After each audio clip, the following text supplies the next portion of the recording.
పాశ్చాత్య దేశాలు ఇరాన్పై ఆంక్షలు విధించడంతో ఆర్థికంగా తీవ్రంగా ఇబ్బంది పడుతోంది. దీంతో అక్కడ ప్రభుత్వం ప్రజలను ఆదుకునేందుకు వస్తువులు కొనుగోలు చేసుకునేందుకు కూపన్స్ ఇస్తున్నాయి.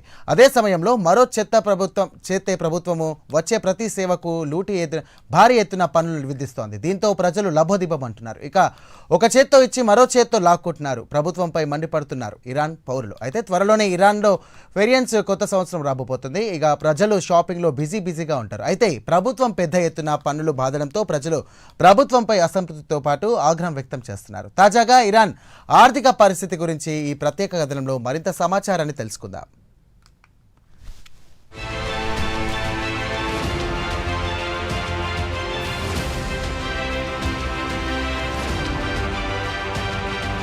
పాకిస్తాన్ ప్రభుత్వానికి బలోచ్ లిబరేషన్ ఆర్మీ మంగళవారం నాడు గట్టి షాక్ ఇచ్చింది. పాకిస్తాన్లో క్వెట్టా నుంచి పెషావర్ వెళ్తున్న జాఫర్ ఎక్స్ప్రెస్ రైలును హైజాక్ చేసింది బిఎల్ఏ. పాక్ భద్రతా సిబ్బందిని అదుపులో తీసుకుని వారిని బందీలుగా చేసుకుంది. కాగా బిఎల్ఏ ఫైటర్స్ పాకిస్తాన్ నుంచి తమకు విముక్తి కలిగించాలని గత కొన్ని సంవత్సరాల నుంచి పోరాడుతోంది. ఈ నేపథ్యంలో వారు జాఫర్ ఎక్స్ప్రెస్ ట్రైన్ను టార్గెట్ చేసుకున్నారు.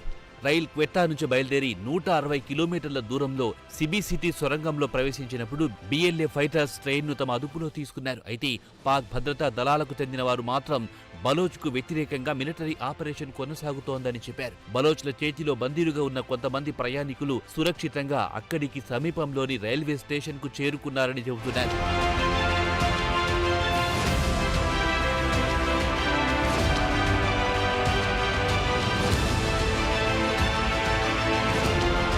క్వెట్టా రైల్వే అధికారి రానా ఫారూక్ సమాచారం ప్రకారం సుమారు 70 మంది ప్రయాణికులు, వారిలో మహిళలు, పిల్లలు, పెద్దలు పానీవర్ రైల్వే స్టేషన్ కు చేరుకున్నారని చెప్పారు. దాడి జరిగిన ప్రాంతం నుంచి ఇది సుమారు 6 కిలోమీటర్ల దూరంలో ఉంటుంది. పానీర్ రైల్వే స్టేషన్ వారంతా కాలినడక రైల్వే ట్రాక్ మీద నడుచుకుంటూ పానీర్ స్టేషన్ కు చేరుకున్నారని చెప్పారు. కానీ పూర్తి వివరాలు ఇవ్వడానికి ఆయన నిరాకరించారు. ఇక Jaffar Express Bolan pass area గుండా ప్రయాణిస్తున్నప్పుడు ఈ దాడి జరిగింది. కాగా బోలాన్ పాస్ ఏరియా విషయానికొస్తే ఎత్తైన పర్వత ప్రాంతం గుండా రైలు ప్రయాణిస్తుందని రైల్వే అధికారులు చెప్పారు. కాగా రైల్ హైజాక్ జరిగినప్పుడు రైల్లో సుమారు 400 మంది ప్యాసింజర్లు ఉన్నారని అధికారులు చెప్పారు. వారిలో మహిళలు, పిల్లలతో పాటు డజన్ల కొద్ది భద్రతా సిబ్బంది కూడా ఉన్నారు. కాగా క్వెట్టాలో ఈ రైలు మంగళవారం ఉదయం స్థానిక కాలమానం ప్రకారం 9 గంటలకు బయలుదేరింది. కాగా క్వెట్టా నుంచి పెషావర్ చేరుకోవాలంటే సుమారు 1600 కిలోమీటర్ల దూరం ప్రయాణించాల్సి ఉంటుంది. రైలు గమ్యస్థానం చేరుకోవాలంటే సుమారు 30 గంటల పాటు ప్రయాణం చేయాల్సిందే. దీంతో పాటు 30 స్టేషన్లలో రైలు ఆగాల్సి ఉంటుంది.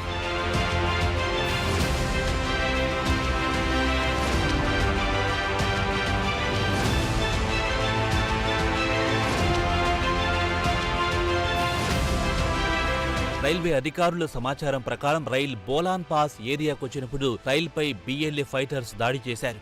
బోలాన్ పాస్ ఏరియాలో పలు సొరంగాలున్నాయి.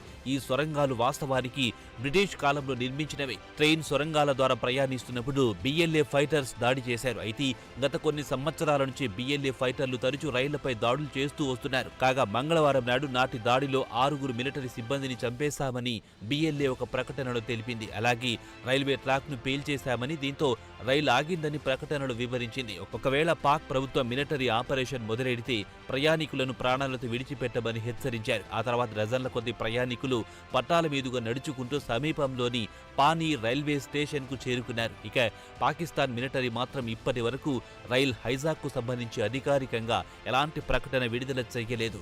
మీడియా ప్రతినిధులు అధికారులను ప్రశ్నించినా అటు నుంచి ఎలాంటి స్పందన లేదు.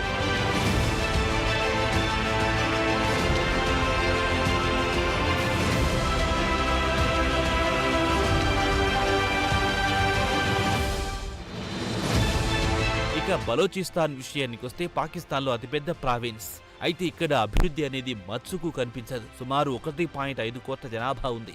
ఇక బలోచిస్తాన్ విషయానికొస్తే ఇక్కడ అత్యంత ఖరీదైన ఖనిజాలు, ప్రకృతి సంపద పుష్కలంగా ఉన్నాయి. ముఖ్యంగా రాగితో పాటు గ్యాస్ పెద్ద ఎత్తున లభిస్తుంది. కాగా ఈ ప్రకృతి సంపదను పాకిస్తాన్ దోచుకొని తరలించుకుపోతుంది తప్ప అక్కడ అభివృద్ధిని పట్టించుకోవడం లేదు. దీంతో విసిగిపోయిన బలోచ్లు పాకిస్తాన్ నుంచి తాము విడిపోతామని, తమకు స్వాతంత్ర్యం కావాలని పోరాడుతున్నారు. ప్రభుత్వానికి వ్యతిరేకంగా గళం విప్పితే బలోచ్ యువకులను కిడ్నాప్ చేసి వారిని చంపేయడం జరుగుతోంది. ఇప్పటికే వేలాది మంది బలోచ్ల జాడ తెలియకుండా పోయింది. వీరి కుటుంబాలు తరచూ ఇస్లామాబాద్ ప్రెస్ క్లబ్ ముందు ధర్నాలు చేస్తూ తమ బాధలను ప్రపంచానికి తెలియజేస్తూ ఉంటారు. దీంతో పాక్ ప్రభుత్వానికి బలోచ్లకు మధ్య తరచూ వివాదం కొనసాగుతూ ఉంటోంది.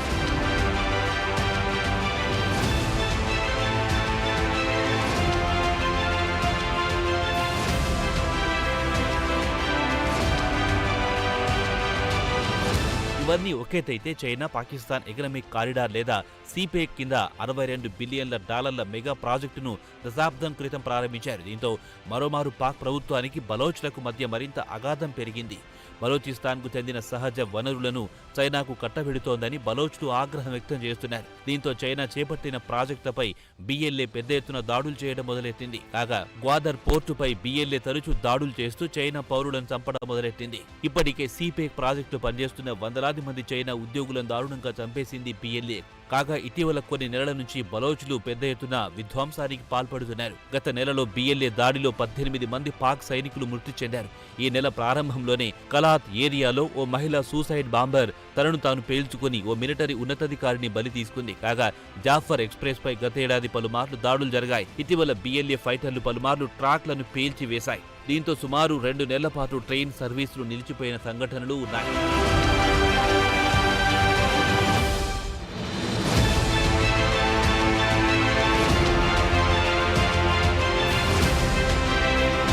గత ఏడాది నవంబర్లో క్వెట్టా రైల్వే స్టేషన్లో ఓ సూసైడ్ బాంబర్ తనను తాను పేల్చుకుని 30 మంది ప్రాణాలు తీశాడు. వారిలో భద్రతా దళానికి చెందిన సిబ్బంది కూడా ఉన్నారు. ఇక బిఎల్ఏను అణిచివేయడంలో పాక్ ప్రభుత్వం ఘోరంగా విఫలమవుతోంది. రోజు రోజుకు బిఎల్ఏ బలపడుతోందంటే మరోపక్క పాక్ ప్రభుత్వం అదే దశాబ్దం కాలం నాటి వ్యూహాలతో బలోచ్ యువతను దారిలో తెచ్చుకోవాలనుకుంటోంది. బలోచిస్తాన్ స్పెషలిస్టు మాలిక్ సిరాజ్ అక్బర్ వాషింగ్టన్ డీసీలో మీడియాతో మాట్లాడుతూ బిఎల్ఏ చిన్నపాటి దాడులకు పాల్పడుతోందని, ముఖ్యంగా పైప్ లైన్ల ధ్వంసం నుంచి అతిపెద్ద ఆపరేషన్లు కూడా చేస్తోందని చెప్పారు. ప్రస్తుతం ఈ గ్రూప్ అతిపెద్ద దాడులకు ప్లాన్ చేస్తోందన్నారు. బలోచ్లను కట్టడి చేయడంలో షరీఫ్ ప్రభుత్వం ఘోరంగా విఫలమవుతోంది. దీంతో బలోచ్ ఫైటర్లలో ఆత్మవిశ్వాసం మరింత పెరుగుతోంది. దీంతో హై ప్రొఫైల్ టెర్రరిజానికి కూడా పాల్పడే అవకాశాలను కొట్టి పారేలేమని చెబుతున్నారు మాలిక్ సిరాజ్.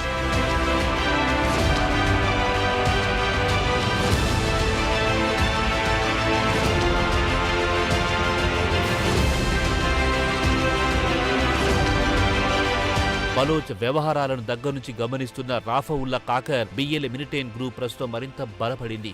అత్యాధునిక ఆయుధాలు సమకూర్చింది.